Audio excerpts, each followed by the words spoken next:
শুধু কোরআনের একটু তাফসির করে মিজানুর রহমান আজারি আজকে 250 মিলিটারি, কত কথা কয় না কেন, 250 মিলিটারি আর্মি, 250, পুলিশ হলো 450, পুলিশ কত, আর বিজেপি হলো 180।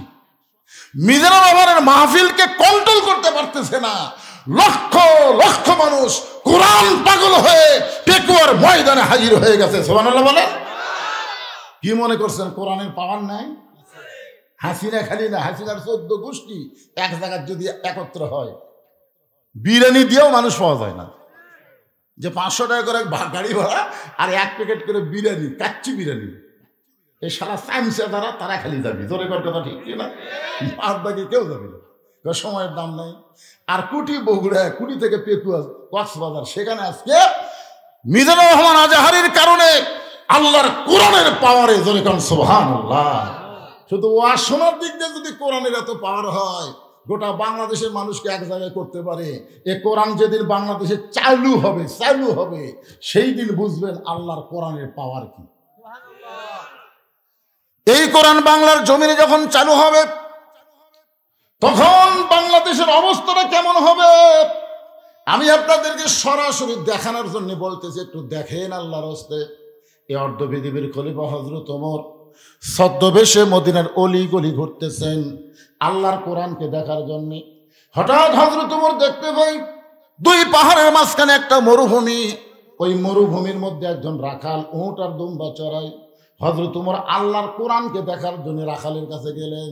একটা মানুষের কাছে গেলেও আল্লাহর কোরআন দেখা যায়, আর বাংলাদেশে হাফেজের কাছে আসলে আল্লাহর কোরআন শোনা যায়। শুধু কোরআন শোনার জন্য আল্লাহ দুনিয়াতে পাঠায় নাই, বাস্তবে আল্লাহর কোরআন দেখার জন্য কোরআন পাঠাইছে। ধরে কোন ঠিক কি না? বাংলাদেশে কোরআন শোনার দিক দিয়ে আমরা 1 নম্বর, আবার তেলাওয়াতের দিক দিয়েও কিন্তু 1 নম্বর। প্রত্যেক বছর গোটা বিশ্বের ভিতরে বাংলাদেশের হাফেজরাই কিন্তু সোনার পদক পায়। ধরে কোন কথা ঠিক কি না? তাহলে একজন হাফেজের কাছে গেলে কি পাবেন? কোরআন দেখতে পাবেন, শুনতে পাবেন। আর হযরত ওমর ছদ্মবেশে ঘুরতেছে কোরআন দেখার জন্য, যে কোরআন এটা আসলে কি। রাখালকে সালাম দিলেন, আসসালামু আলাইকুম রাখাল ভাই, আমার পেটে ক্ষুধা লাগছে, উঠে 1 পেয়ালা দুধ চাই। রাখাল মুসকি মুসকি হাসে। ওমর ফারুক বললেন, মিয়া তোমাকে সালাম দিলাম, উঠের 1 পেয়ালা দুধ চাইলাম, তুমি মুসকি মুসকি হাসো কেন? রাখাল বলতেছে, তুমি সালাম দাও আর দুধ চাও, আমি তোমার সালামের উত্তর দেব না, উঠের দুধও দেব না। ওমর ফারুক বলেন, আমার অপরাধ? বলে, তোমার অপরাধ হলো আগে তোমার পরিচয় দাও। পরিচয়ের কথা কোরআন আছে না নাই? আল্লাহ বলেছেন, ওমান আহসানু কওলাম মিম্মান দাআ ইলাল্লাহ ওয়া আমিলা সলিহান ওয়া ক্বালা ইন্নানী মিনাল মুসলিমিন। ওমর ফারুক চিন্তায় পড়ে গেল। অর্ধ পৃথিবীর খলিফা হয়ে ছদ্মবেশ ধারণ করেছি আল্লাহর কোরআনকে দেখার জন্য, এখন যদি আমি পরিচয় দিই তাহলে গুমর তো ফাঁস হয়ে যায়। ওমর চিন্তায় পড়েছে। এমন সময় আল্লাহর কোরআন বলে, ওমর রাখাল যখন তোমার পরিচয় চাইছে, তুমি আসল পরিচয় দাও। আসল পরিচয় প্রধানমন্ত্রী না, আসল পরিচয় ডিসি এসপি না, আসল পরিচয় হুজুর পীর সাহেব না, আসল পরিচয় হলো মিল্লাতা আবিকুম ইব্রাহিম হুয়া সাম্মাকুমুল মুসলিমিন। আসল পরিচয় হলো আমার জাতির পিতা কি, জোরে কম, জাতির পিতা ইব্রাহিম, শেখ মুজিবর ঘোড়ার ডিম। ওটা একটা জাতির পিতা গেলে যত ছবি দেখবেন একটা কলকিলিয়া টানতেছে। জোরে কোন কথা শিক্ষিত শালা, ওই সমস্ত বদমাইশ শয়তানদের জাতির পিতা হওয়ার পরে কিন্তু মুসলমানের জাতির পিতা আল্লাহ কোরআনে ডাইরেক্ট বলে দিয়েছে, এখানে কোনো অ্যাঙ্গেল ম্যাঙ্গেল নাই, ডাইরেক্ট মিল্লাতা আবিকুম ইব্রাহিম হুয়া সাম্মাকুমুল মুসলিমিন। তোমরা যদি মুসলমান হও তাহলে তোমাদের জাতির পিতা হযরত ইব্রাহিম, এই ব্যাপারে কোনো সন্দেহ নাই। এখন আপনাদের কাছে আমি জোরে সোরে শুনবার চাই, কারণ এগুলো ওয়াজ কিন্তু খালি এই জায়গাতে হচ্ছে না, এতে মালগুলা খাড়াই আছে, লাইভের মাধ্যমে গোটা পৃথিবী চলতেছে। আমি বলছি কিন্তু আপনাদের 10 গ্রাম নাই, এই মুহূর্তে হয়তো লন্ডনে যারা বাংলাদেশে আছে তারা আপনাকে ওয়াজ শুনতেছে, সৌদি আরবে যারা আছে তারা শুনতেছে, মালয়েশিয়া, সব জায়গায় এই মুহূর্তে লাইভ চলতেছে। হাজার হাজার মানুষ লাইভের মাধ্যমে আপনাদের এই 10 গ্রামের তাফসীর শুনতেছে। সুবহানাল্লাহ বলেন না কেন? তাহলে একটু জোরে বলেন, ওরাও জানুক। আমাদের জাতির পিতার নাম কি? যারা বলবেন আল্লাহ আল্লাহ, তারা বলতেছেন আল্লাহ, মরার আগে খুব বোবা করে দিও, এর মুখের যেন কলমা উচ্চারণ না হয়। এর বলতে কি কোন জায়গায় বাঁচতেছে, ত্রুটি শয়তান ঢুকছে, জবান করে বলতে হবে। জাতির পিতার নাম কি? আরো জোরে। শেখ মুজিবুর। না, যেই বলবো শেখ মুজিবুর, শেখে বলবেন ঘোড়ার ডিম, বলতে পারবেন না ভাইজান? জাতির পিতা শেখ মুজিবুর। বুঝলেন? 3টা লিক বার আছে আমাদের বগুড়া জেলা, 3টা লিক। দেখবেন মেয়ে মানুষের মাথাত কিন্তু ঢেলা থাকে, ঢেলা ঢেলা এরকম তুলে, বুঝলেন? এইরকম বুড়া লোকের মধ্যে ভালো কান হবে, উচ্চস্বর শব্দ হয়, কিন্তু এই লিক এখানে শব্দ হয় না, লিক শব্দ হয় না, কিন্তু খুবই কামড়াই বাড়ে, কিন্তু শব্দ হয় না। এখনকার লিকের নাম হলো আফসোস লিক, হতাশা লিক, গুজব লিক। এই 3টা লিক আছে না নাই? জোরে কেন আছে না নাই? হ্যাঁ ভাইজান, ওমর ফারুক চোখের পানি নিয়ে বলতেছে, রাখাল, আমার পরিচয় যখন শুনতে চাও, আমার পরিচয় হলো আমি একজন মুসলমান। রাখাল মুসকি মুসকি হাসে। ওমর ফারুক বলে, রাখাল হাসার কারণ কি? বলে, হাসার কারণ হলো আসল না নকল। তুমি যে মুসলমান পরিচয় দিলে, তুমি কি আসল মুসলমান না নকল মুসলমান? আপনার বলেন তো, আসল আর নকল কেমন? ঈশার নামাজ না পড়ে ওয়াজ শুনতেছেন না? কেউ নাই মনে হয়, না কেউ আছেন?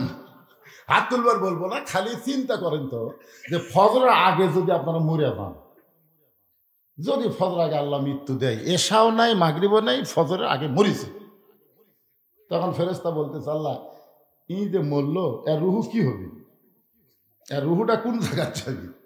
তখন আল্লাহ বলতেছে, লা সলাতা লা ঈমানা, যার নামাজ নাই তার ঈমানই নাই। লা সলাতা লা দীনা, যার নামাজ নাই তোর ধর্ম নাই।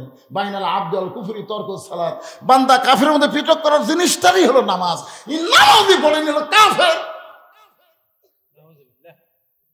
এখন চিন্তা করেন, নকল মুসলমান আসল মুসলমান। যদি আপনারা আসল মুসলমান হবার চান, তাহলে এই মুহূর্তে নিয়ত করেন, আল্লাহ যা করছি করছি, ফজর থেকে আর নামাজ বাদ দিব না। ফেরেশতা বলে, আল্লাহ এই যে তোমার বান্দা তওবা করলো, ফজর থেকে আর নামাজ ছাড়বে না, এখন খবর কি? আল্লাহ প্রতিদিন দিবার পাওয়ার রাখাল আছে। মনে করেন আমি একটা রাখাল, আমি কিন্তু কোরআনের একটা রাখাল। এখন টেস্ট থেকে যেই নামছি, একজন এসে হাতের মধ্যে 100 টাকা দিয়ে কয়, হুজুর দোয়া করেন। আমি কি দোয়া? কারণ বইয়ের পেটে বাচ্চা আছে, আল্লাহ যেন একটা পুত্র দেয়। যেই বলছে বইয়ের পেটে বাচ্চা আছে, আল্লাহ যেন একটা পুত্র দেয়, তখন তো আমার ক্ষমতা আমি জানি, আমি 3টা মেয়ের বাপ। আমার দোয়া দিয়ে যদি পুত্র হয়, তাহলে 3টার মধ্যে কি একটাও আল্লাহ দিত না? আমি ওর কানে কানে বললাম, ভাই আমি 3 মেয়ের বাপ রে। প্রথম মেয়ে হওয়ার পরে দ্বিতীয়বার যখন সন্তান পেটে আসলো, আমি আমার বউ সবসময় নামাজ পড়ে দোয়া করছে, আল্লাহ একটা তো মেয়ে দিছো, এইবার একটা পুত্র দেব। কাম হলো না, আবার একটা মেয়ে হলো। তা আমরা স্বামী স্ত্রী দুজনে মন খারাপ করে একেবারে গ্যাপ দিয়ে দিলাম, বাচ্চা কাচ্চা না লেওয়ারই ধান্দা। আমার বড় মেয়ের বয়স যখন 19, আমার মেজো মেয়ের বয়স যখন 15, তখন আমার বাপ এসে বলতে দেখি, এবারে আমার 4টা ছেলের মধ্যে 3টারই ছেলে মেয়ে আছে, তোকে আল্লাহ কোনো ছেলে দিবে না? তখন আমি কইলাম, আব্বা 2টা মেয়ে তো আল্লাহ দিছি, আমার কি দরকার?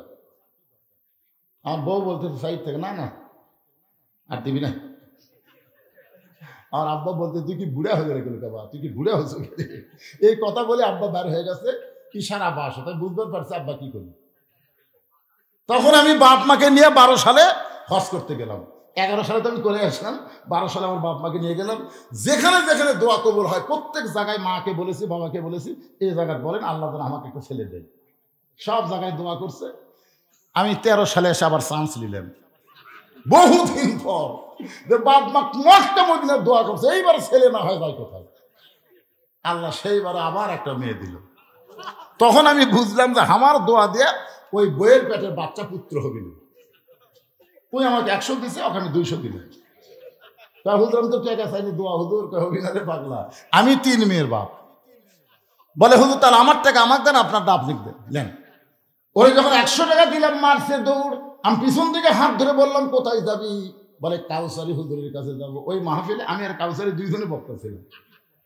কাউসারির কাছে ছেলে অত নিয়ে আছে হুজুর পরিধোয়া। আমি বললাম কোনো হুজুরের কাছে না, কোনো পীরের কাছে না, কোনো মাজারে না, পাবার যদি চাও আসল জায়গা চাও। আসল জায়গা কি? আরো জোরে জোরসে বলুন, ইয়াকা নাবুদু ওয়া ইয়াকা নাস্তাইন। যার গোলামি করব তার কাছে চাবো। আমি চাই পাইনি দেখে তুমি পাবা না তা কিন্তু না। বাদান একটু খেয়াল করেন, রাখাল বলতে পথিক সত্যি যদি আল্লাহর রাস্তে উঠে 1 পেয়ালা দুধ চাও, তাহলে এখান থেকে মালিকের বাড়ি হলো 10 মাইল দূরে। ওই মালিকের বাড়ির দরজাকে বলে, মালিক তোমার রাখাল উট আর দুম্বা চড়াই, তুমি মালিক যদি হুকুম দাও তাহলে রাখাল আল্লাহর রাস্তে উঠে 1 পেয়ালা দুধ দিবে। ওমর ফারুক বলে, রাখাল ভাই এত কষ্ট করে 10 মাইল দূরে মালিকের বাড়ি যাওয়ার দরকার নাই, বরং তোমাকে 2টা টাকা দিলাম, এই 2টা টাকার বিনিময়ে তুমি উঠে 1 পেয়ালা দুধ দাও। রাখাল মুসকি মুসকি হাসের বলে, পথিক তুমি কি হযরত ওমরকে চেনো? সুবহানাল্লাহ কোন। রাখাল হযরত ওমরকে লক্ষ্য করে বলে, পথিক তুমি কি হযরত ওমরকে চেনো? যদি ওমরকে চিনো মধ্যে ভণ্ডামির কি দেখলা? রাখাল বলে, পথিক যেখানে ওমরের গুপ্ত বাহিনী দেখতে পায় না, আমার মালিক জানতে পারে না, সেখানে রাখালের আল্লাহ দেখতে পায়। সঙ্গে সঙ্গে হয়তো ওমর মারছে দৌড়। এক দৌড়ে পাহাড়ের পাদদেশে গিয়ে জায়নামাজ বিছায় আল্লাহর কাছে বলতেছে, আল্লাহ তোমার কোরআন এত সুন্দর, তোমার কোরআন এত সুন্দর, তোমার কোরআন যখন দুনিয়াতে চালু থাকবে তখন প্রত্যেকটা মুসলমান বিশ্বাস করবে কেউ না দেখলেও আল্লাহ দেখতেছে। ধরে কোন কথা ঠিক কিনা? আজকে আসরে নামাজ পড়ে এসে তুমি দাম দেখে গেলে যাই দেখো ওপর তুমি পানি চলমল করতেছে, আর নিচে তুমি পানি নেই। এখন আসরে নামাজ পড়ে যাচ্ছে, কপালত নামাজের দাগে আছে, চারিদিকে তাকাচ্ছে, কেউ নেই। আস্তে করে বসে আইল কাটা দিয়ে ওই পানি দিয়ে হাত ধোছে, ধুই আবার দাঁড়ায় বলতেছে আলহামদুলিল্লাহ কেউ দেখেনি, আলহামদুলিল্লাহ কেউ দেখেনি। কোন জায়গা শুক্রিয়া কোনটা করা লাগবে?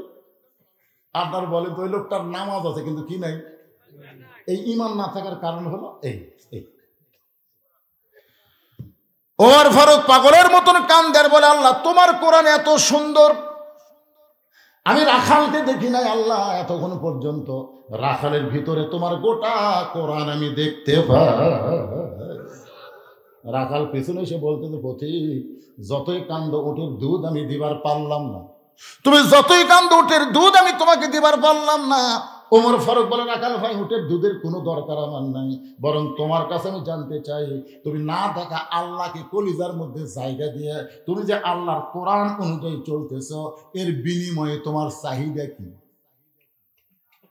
হুজুর আপনি যে 50 বছর কোরআনের হক তাফসীর করলেন, এরপরও 13 বছর আপনাকে জেলখানায় বন্দি করে রাখলো, হাসপাতালে নিয়ে গিয়ে আপনাকে হত্যা করলো, আপনি এত কিছু করলেন, আপনার চাহিদা কি হুজুর? একটা চাহিদা নাই? আমির হামজা 3 বছর জেলখানায় বন্দি থাকলো, চ্যাংড়া বলছি একটা বাচ্চার জন্ম দিয়ে আসা দেখি বাচ্চার চিনে না, বাচ্চার বাবক চিনে না, কারণ 3-4 মাসের বাচ্চা থিয়া জেলত গেছে, আসা দেখে যে 4 বছর হয়ে গেছে আর চিনে। তা আপনার বলেন তো আমির হামজা তুমি কোরআনের এরকম হক কথা না বললে তোমাকে জেলে যাওয়া লাগতো না, এই কোরআনের হক কথা বলার কারণে আজকে তুমি জেলে গেলে, তোমার চাহিদা কি? মিজানুর রহমান, যে বাংলার মানুষ তোমার জন্য পাগল, সেই বাংলা থুয়ে তুমি মালয়েশিয়ার থাকলে কেন? আজকে আবার কি জন্য আসলে? তোমার চাহিদা কি? প্রত্যেকটা মানুষের একটা চাহিদা আছে, আছে না নাই? ধরে করে আছে না নাই? হযরত ওমর বলে, রাখাল না দেখে আল্লাহকে কলিজার মধ্যে জায়গা দিয়া আল্লাহর কোরআন অনুযায়ী চলতেছো, তোমার চাহিদা কি? কারণ তোমার চাকরিও ভালো না, তুমি যে কাজটা করতেছো কষ্টের কাম, তোমার খাওয়া দাওয়া ঠিক মতো হয় না, এরপরেও তুমি আল্লাহর কোরআন অনুযায়ী চলতেছো, এর বিনিময়ে তোমার চাহিদা কি? রাখাল ছোট বাচ্চার মতন কান্দে। এতক্ষণ রাখাল খালি হেসে হেসে কথা বলেছে, এবার রাখাল কান্দের বলে, পথিক আমার চাহিদার কথা শুনতে চাইলে তাহলে শোনো, আমার চাহিদা হলো রব্বানা, পড়েন সবাই, রব্বানা আতিনা ফিদ দুনিয়া হাসানাতাও ওয়া ফিল আখিরাতি হাসানা ওয়া কিনা আযাবান্নার। আল্লাহু আকবার। ওমর ফারুক বলে, রাখাল আমি তোমার চাহিদার কথা শুনতে চাইলাম আর তুমি আমাকে কোরআনের আয়াত শোনালে। রাখাল বলে, তুমি আসলেই মূর্খ। ওমর ফারুককে বলতেছে, তুমি আসলেই কি? যে কয় মূর্খ, নবী বলেছে আমার পরে কেউ নবী হলে ওমর হতো। আর রাখাল বলে, তুমি আসলেই মূর্খ। আর এই নিয়ে আয়াতের মধ্যে আমি দুইটা চাহিদার কথা বলছি, একটা হলো দুনিয়ার সৌন্দর্য আর একটা হলো আখিরাতের সৌন্দর্য। ফিদ দুনিয়া হাসানা ওয়া ফিল আখিরাতি হাসানা। দুনিয়ার সৌন্দর্য হলো মহামানব হযরত উমরকে আমি এক নজর দেখতে চাই, যে উমর আল্লাহর কোরআনের আইন চালু করার কারণে আমার মতন রাখাল না দেখে আল্লাহকে কলিজার মধ্যে জায়গা দিবার পারছি। সেই হযরত উমরকে যদি একটাবার দেখতে পাইতাম, দুনিয়ার চাহিদা আমার মিটা যাইত। আমার 2 নম্বর চাহিদা হলো, আমি রাখাল যখন মরে যাব, মরার পরে অধম রাখালকে আল্লাহ যেন জান্নাত দেয়। 1 নম্বর চাহিদা কি? উমর দেখা মানে ভালো নেতা দেখা। পাগলা, আপনাদের চাহিদা কি? আগামীতে আপনারা কেমন নেতা দেখবার চাচ্ছেন? যেই নেতা নামাজ পড়ে শুধু পড়াবার পারে না। আর কত নেতা আছে নামাজ পড়ে আবার পড়াবার পারে, দরকার হলে জুম্মার দিনে খুতবাও দেয়। কথা পার না। এখন আপনারা খবর হুজুর অ্যাঙ্গেলে কি মারতেছে রে? এটা অ্যাঙ্গেল লয় বাবা, ডাইরেক্টই মারতেছে। হযরত ওমর চোখের পানি নিয়ে দৌড়ে গিয়ে রাখালের হাতটা ধরে 3টা চুমা খাইলেন। এক দৌড়ে গিয়ে এভাবে হাতটা ধরে 3 বার চুমা খাইলেন। রাখাল কয়, পাগল নাকি? আমার ঘামা হাতে 3টা চুমা দিলে। ওমর ফারুক বলে, রাখাল তোমার 2 নম্বর চাহিদা আল্লাহ পুরা করছে। মরার সঙ্গে সঙ্গেই আল্লাহ তোমাকে জান্নাত দিয়ে দিবে। আপনার তো সুবহানাল্লাহ বলেন, কিন্তু রাখাল সুবহানাল্লাহ। ওমর ফারুক বলে, রাখাল মরার সঙ্গে সঙ্গে আল্লাহ তোমাকে 8টা জান্নাত দিয়ে দিবে। রাখাল সুবহানাল্লাহ কয় না? ওমর ফারুক বলে, রাখাল মরার সঙ্গে সঙ্গে আল্লাহ তোমাকে জান্নাত দিবে। রাখাল মুসকি মুসকি হাসে বলে, পথিক এতক্ষণ মনে করছিলাম তুমি বোকা, কিন্তু এখন দেখছি তুমি খুব চালাক। ওমর ফারুক বলে, আমি কি চালাকি করলাম? বলে, মরার পরে জান্নাত দিবে, এই বাকি কথা তুমি সহজেই বলতে পারো, কিন্তু হযরত উমরকে এক নজর দেখতে পাবো, এই নগদ কথা বলতে তোমার কোন জাকাত বাজায়?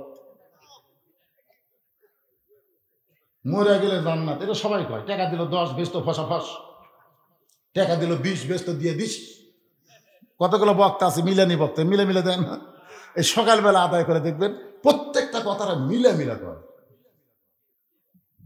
মরার পরে জান্নাত পাবো, এই বাকি কথা তুমি বলতেছো, কিন্তু হযরত উমরকে এক নজর দেখতে পাবো, এই নগদ কথা বলতে তোমার কোন জায়গায় বাজে? উমরের চোখ দিয়ে দর দর করে পানি পড়তেছে। যে রাখাল আমাকে তওবা পড়াইছে, যে রাখাল আমাকে মুনাফিক কইছে, যে রাখাল আমাকে ভণ্ড কইছে, এখন যদি বলি আমি উমর, বলাও সারা, রাখাল হার্ট ফেল করে মরাও সারা। ওমর ফারুক চিন্তায় পড়ে গেলেন, কি করবে? এমন সময় আল্লাহর কোরআন বলতেছে, উদউ ইলা সাবিলি রাব্বিকা বিল হিকমা। ওমর তুমি ডাইরেক্ট যদি বলবার না পারো, তাহলে হিকমত অবলম্বন করে বলো। ওমর ফারুক বলে, রাখাল ভাই সত্যি যদি ওমরকে দেখতে চাও, তাহলে ফজরের নামাজ তোমাকে সামনে কাতার আদায় করা লাগবে। ফজরের নামাজ যদি সামনে কাতার আদায় করতে পারো, মেহরাবের মধ্যে যেই মানুষটাকে দেখবা ইমামতি করতেছে, ওই মানুষটি হলেন হযরত ওমর।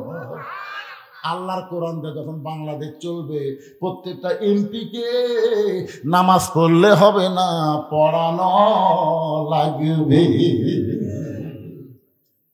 আমার মসজিদে 3 মুসল্লি হুজুর আসেনি। আমি কেবল ঢুকবার যা দেখি, ওরা খালি বারবার ঘড়ি দেখতেছে, বারবার।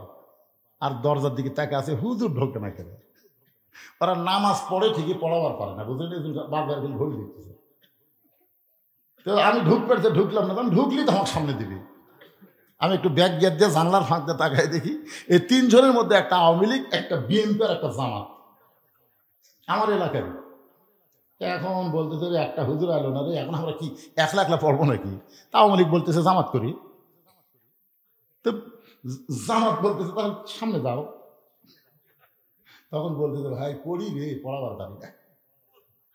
তখন জামাত ইসলাম বিএনপি বলতেছে ভাই তোর খবর কি? খুব পারলে আকামত পারবো, কিন্তু আমি সামনে যাবো না। তখন বলে আওয়ামী লীগ পারে না পড়াবার, তুই আকামত দিব, তার সামনে কে যাবি? আওয়ামী লীগ খেলা দেখা, তুই যা, তুই যা। তাই আমি তো জামাত রে, আমি জামাত, যুদ্ধ অপরাধী রাজাকার। নিয়ত করার সময় একটা কিন্তু 2000 রাজাকার কবি না কি কবি? তখন ভাই পাগলা, তুই বাইরের কথা ভিতরে লিখেন। আমি আওয়ামী লীগ, তুই জামাত, তুই বিএনপি, ওটা বেড়াচ্ছি। ভিতরে আমরা 3 ভাই একসঙ্গে জামাত করতে চাই। এটা কোন জামাত?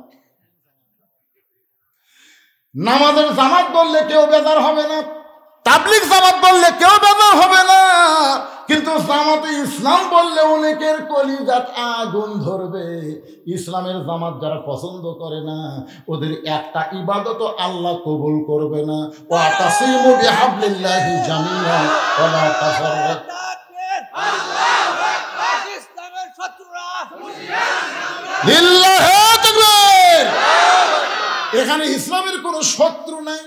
যদিও শত্রু থাকে, আজকের আলোচনার পরে উনি আর শত্রু থাকবে ইনশাআল্লাহ। সবাই কর ইনশাআল্লাহ। দেখেন আপনারা বলেন তো যে ইসলামের জামাত, ইসলামের জামাতের কথা কোরআন আছে না নাই? ওয়াতাসিমু বিহাবলিল্লাহি জামিআ ওয়া লা তাফাররাকু। একতাবদ্ধ হয়ে জামাতবদ্ধভাবে আল্লাহর রজ্জুকে তোমরা আঁকড়ে ধরো। মসজিদের মধ্যে গেলে যেমন গোড়ালির সঙ্গে গোড়ালি মিল করি, কিভাবে আমরা জামাত করি একটু খেয়াল করেন।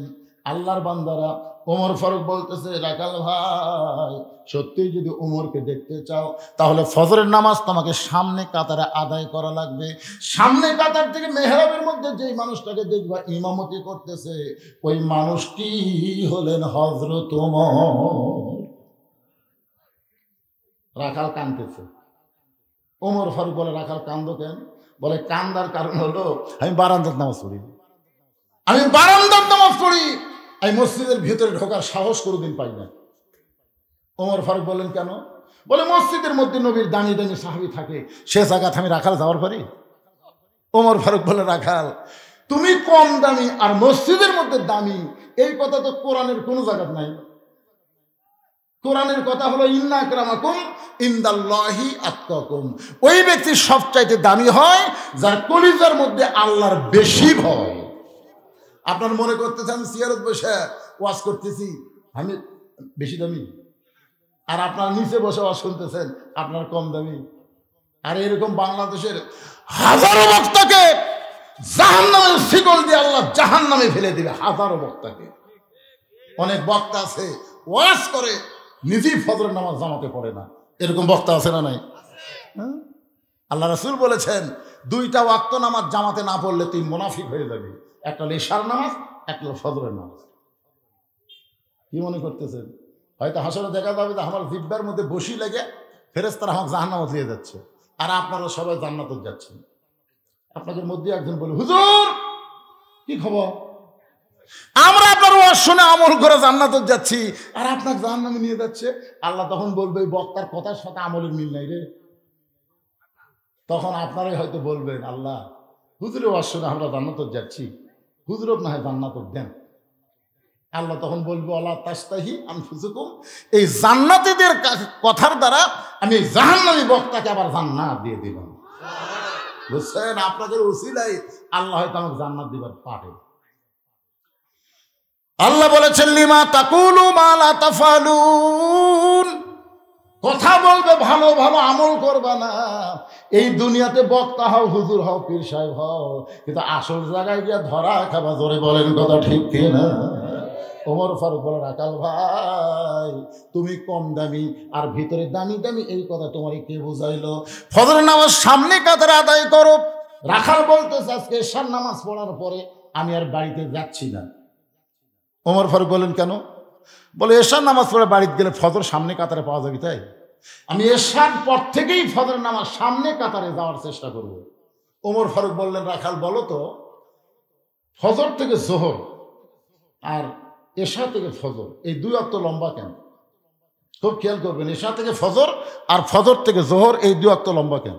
রাখাল বলতেছে আমি তো বলতে পারি না ভাই। ওমর ফারুক বললেন তাহলে শোনো, ফজর থেকে জোহর আল্লাহ লম্বা সময় দেওয়ার কারণ হলো এই লম্বা সময়ের ভিতরে তুমি খেতে খামারে কাজ কাম করবে, চাকরি বাকরি করবে, অফিস আদালত করবে, কুলি মজুরি করবে, এগুলা করতে গিয়ে তোমার দেহের যে ক্ষয় হবে, এশা থেকে ফজর আল্লাহ লম্বা সময় দিছে। এই লম্বা সময় ঘুম পারলে ওই ক্ষয়টা আল্লাহ ঘুমের মাধ্যমে পুরো করে দিবে। সুবহানাল্লাহ, জোরে কন না কেন? ঘুম হচ্ছে আল্লাহর একটা মস্ত বড় নিয়ামত। কি বুঝতেছেন? আমার বড় ভাই এখনো চ্যাংড়া আছে আর আমি বুড়া হয়ে গেছি, কারণ ঘুম জাগে না। তো এশার পরে ডাঁটে ঘুমাই, ফজরের সময়টা জামাতে যায়, আর আমি গেলে ওয়াজ করে বেড়াই। বুঝলেন? খুব খেয়াল করবেন, ঘুম একটা আল্লাহর নিয়ামত। এই যে সন্ধ্যার সময় ওয়াজ করে আসলাম বগুড়াতে, এর চাইতে 5 গুণ লোক বেশি সন্ধ্যার সময়। কারণ সন্ধ্যার সময় ওয়াজ শুনে শান্তি, এশার নামাজ পড়ে ডাঁটে ঘুম দিবি, ফজর জামাতে পড়বি। ঠিক না? 100 বার ঠিক। আজকে দিনের বেলা একটা মাহফিল করলাম, দিনের বেলা, ওখানেও তো দেখলাম মানুষ ওর তাও জুম্মার নামাজের আগে এই যে ইসালে সব পোলা পাকান যা করতেছেন 12টার পরে কিন্তু যাওয়া যাবে না ভাই। কি করছেন? হ্যাঁ, পোলা রেডি করো। আমি এর আগেও আপনাদের এলাকায় আইছি, 2টা পর্যন্ত ওয়াজ করছি, আর মনে আছে এই জায়গাতে আমি 2টা পর্যন্ত ওয়াজ করছি। আজকে সেইটা হবে না। একটু মনোযোগ দিয়ে শুনুন। ওমর ফারুক বলেন, রাখাল এশার নামাজ পড়ে যদি ফজরের নামাজ সামনে কাতারে ধরবার চাও, এই বিশাল সময়ের মধ্যে তোমার যদি ঘুম ধরে তুমি কি করবা? রাখাল মুসকে মুসকে হাসের বলে, প্রতি ঘুমটা যদি ধরে তাহলে মসজিদের মধ্যেই ঘুমায় যাবো। রাখাল কার সাথে কথা বলতেছে?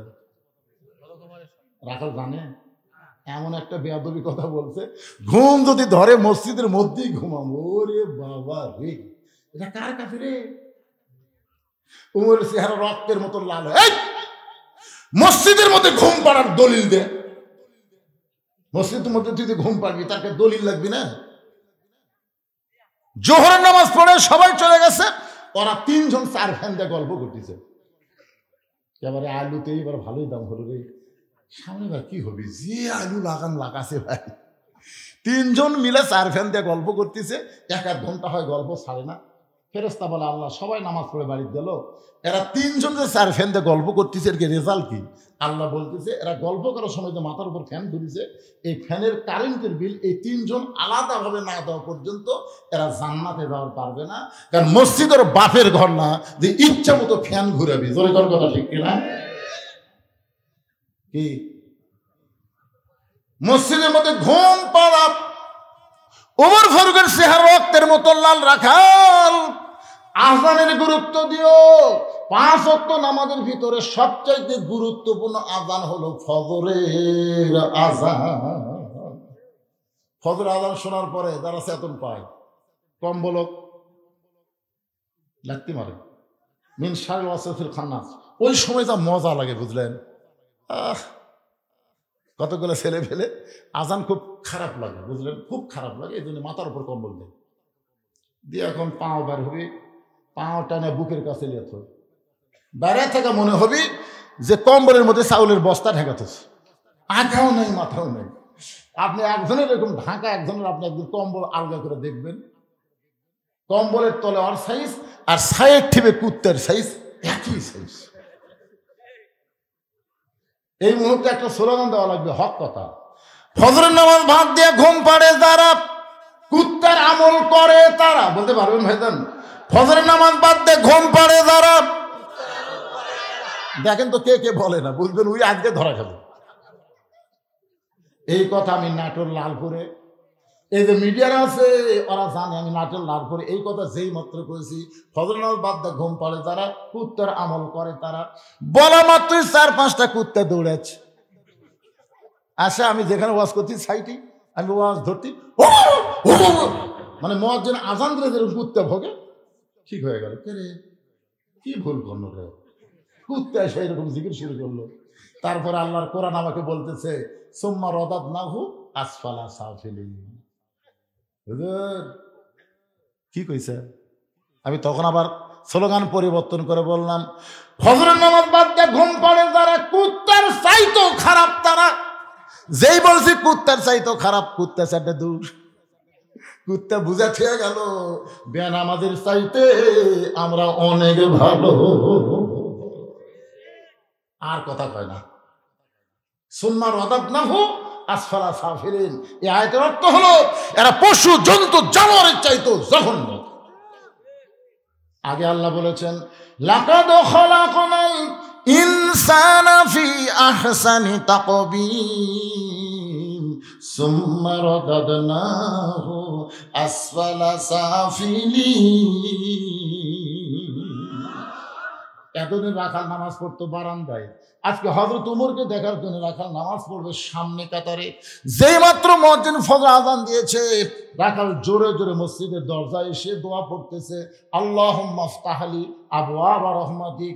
ডান পা দিয়ে রাখাল মসজিদের মধ্যে ঢুকে সামনে কাতারে যখন যাবার চায়, প্রত্যেকটা সাহাবী নড়ে সরে রাখালকে যাওয়ার রাস্তা করে দেয়।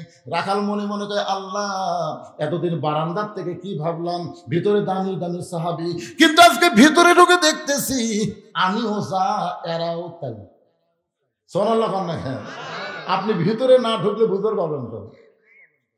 এখন এক কাতার সামনে পুরা হয়নি, এসপি সাহেব চিন্তা করে আর একটা মুসল্লি হলে কাতার পুরা হবে, কিন্তু একটা মুসল্লি নাই।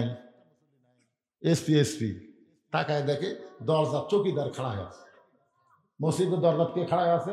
চৌকিদার। এসপি ডাকতেছে আয়। চৌকিদার বলে, না স্যার আপনি এসপি, আমি চৌকিদার।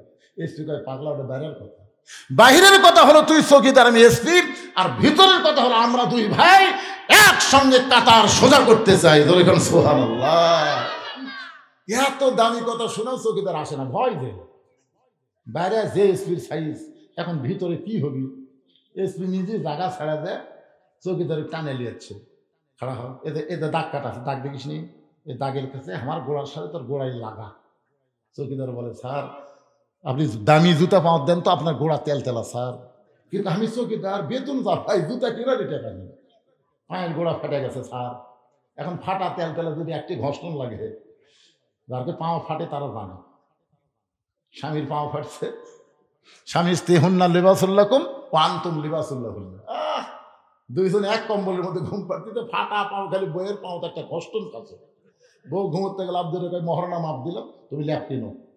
এক ল্যাপে ফাটা তেলা থাকা যাবে না, কিন্তু মসজিদের মধ্যে ফাটা তেলা গোড়ালির সঙ্গে গোড়ালি মিল করে দাঁড়াইছে। ধরে কারণ সুবহানাল্লাহ। চৌকিদার বলতেছে, আল্লাহ ভিতরে এত শান্তি আগে বুঝতে পারি নাই, আজকে ভিতরে ঢুকে দেখলাম এসপিও যা আমিও তাই। রাখাল যাইতে যাইতে সামনে কাতারে, মেহরাব বরাবর সামনে কাতার রাখাল ফজরের 2 রাকাত সুন্নত নামাজ আদায় করেছে। উমরকে কিন্তু ভালোভাবে যেন দেখা যায়, এজন্য সামনে কাতারে দাঁড়ায় রাখাল 2 রাকাত সুন্নত নামাজ পড়েছে। ফজরের পূর্বে 2 রাকাত সুন্নত আছে না নাই? আপনারা বলেন তো, ফজরের পূর্বে 2 রাকাত সুন্নতের দাম কত? বহু দাম। আল্লাহ রাসূল বলেছেন, আসমান জমিন বিক্রি করলে যে দাম হবে তার চাইতে বেশি দাম হলো 2 রাকাত সুন্নতের। জোরে কোন সুবহানাল্লাহ। রাখাল 2 রাকাত সুন্নত নামাজ পড়ে চুপটি করে বসে আছে, আর মনের মধ্যে বড় আশা, আজকে হযরত ওমরকে প্রাণ ভরে দেখবে। কিন্তু একজন মুসল্লি মসজিদের মধ্যে ঢুইকা দেখে জায়গা দখল। ওই মুসল্লির নাম হল ওসমান গনি। ওসমান গনি মসজিদের মধ্যে ঢুকে দেখে আমার জায়গাত কে বসে আছে। ওসমান গনি একটু দেরি করছে তো, আর রাখাল মানে দেখার জন্য সবার আগে আছে। ওসমান গনির জায়গা দখল। এখন আপনারা বলেন তো, শুধুমাত্র ইমাম ছাড়া মসজিদের কোন মুসল্লির জায়গা নির্দিষ্ট আছে? কিন্তু ওসমান গনি কেন বলতেছেন যে আমার জায়গাতে রেখে রে? এটা আল্লাহ রাসূলের জায়গা নির্ধারণ করে দিছে যে আমি যতদিন ইমাম থাকবো, আমি বরাবর পিছনে যিনি দাঁড়াবে তার নাম হলো আবু বকর। আবু বকর রাদিয়াল্লাহু যখন ইমাম হবে, আবু বকর বরাবর যিনি দাঁড়াবে তার নাম হলো উমর। উমর যখন ইমাম হবে, উমর বরাবর যিনি দাঁড়াবে তার নাম হলো ওসমান। ওসমান যখন ইমাম হবে, ওসমান বরাবর যিনি দাঁড়াবে তার নাম হলো হযরত আলী। হযরত আলী যখন ইমাম হবে, আলী বরাবর পিছনে। এই কথা বলে নবী কারোর নাম কয় না। সাহাবের বললেন হুজুর তাহলে হযরত আলী যখন ইমাম হবে আলী বরাবর পিছনে কে দাঁড়াবে? রাসূল বললেন মা ইয়ান্তিকু আনিল হাওয়া ইন হুয়া ইল্লা ওয়াহয়ুহা, আমি নবী ততক্ষণ পর্যন্ত বলতে পারি যতক্ষণ আল্লাহ বলায়। এ আলী পর্যন্ত বলার হুকুম পাইছি, আলীর পরে আমি জানি না। এ আলী পর্যন্ত হলো খোলাফায়ে রাশিদিন। প্রথম তাকাতি রাখাল,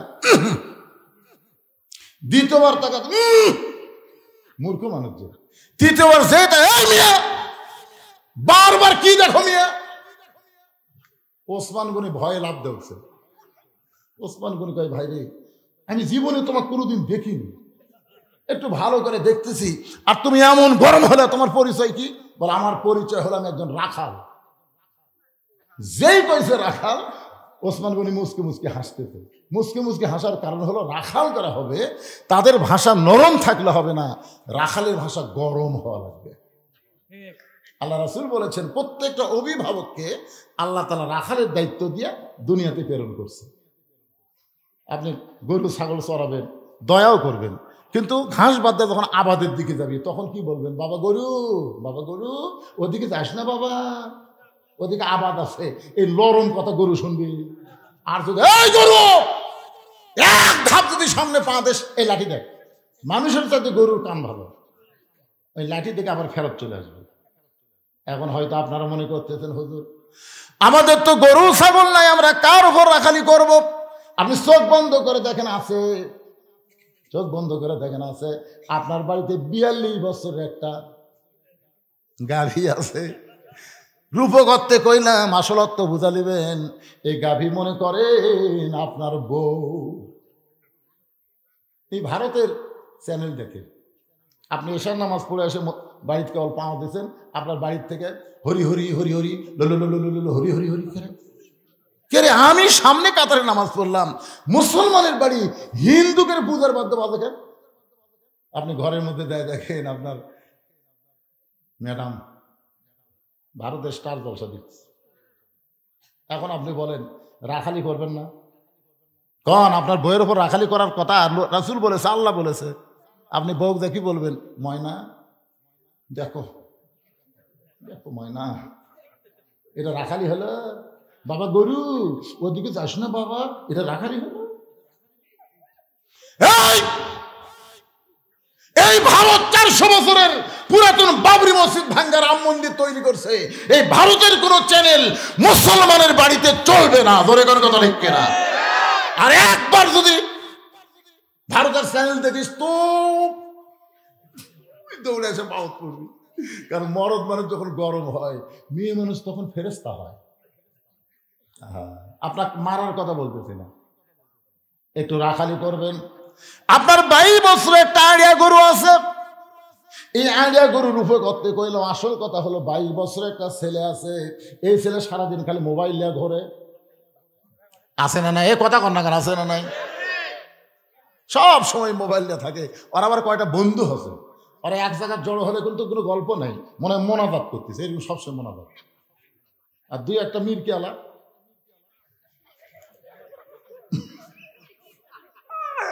এই 3-4 জন একটি বসে আছে, গল্প নাই কথা নাই, খালি লোক ঝোঁকায়। ওই দিক দিয়ে একটা কুত্তে যাচ্ছে, কুত্তে যায় আর চিন্তা করে এলা কি গাছের গোড়া না মানুষের। দেখে 2-3টা একটু লড়াচড়া করে, একটা লড়েই না। উনি এই যে দেখতেছে ভাই, উনি যে কি মালি দেখতেছে, বুঝলে কুত্তা গাছের গোড়া মনে করে পেশাব করে দিচ্ছে। পিছন দিকে তাকে দেখে পিঠ ভিজা গেছে, কুত্তা হাঁটা যাচ্ছে। তা আপনার ছেলে রাত 3টা পর্যন্ত আর্জেন্টিনার খেলা দেখে, মেসি কিভাবে গোল করে, কিভাবে কাটিয়া গোলের কাছে নিয়ে যায়, এইগুলো সব আপনার আইডিয়া দেখে। কিন্তু ফজর আজান শুনলে আপনার ছেলের ঘুম ভাঙে না। আপনি ছেলের উপর রাখালি করার দরকার আছে না নাই?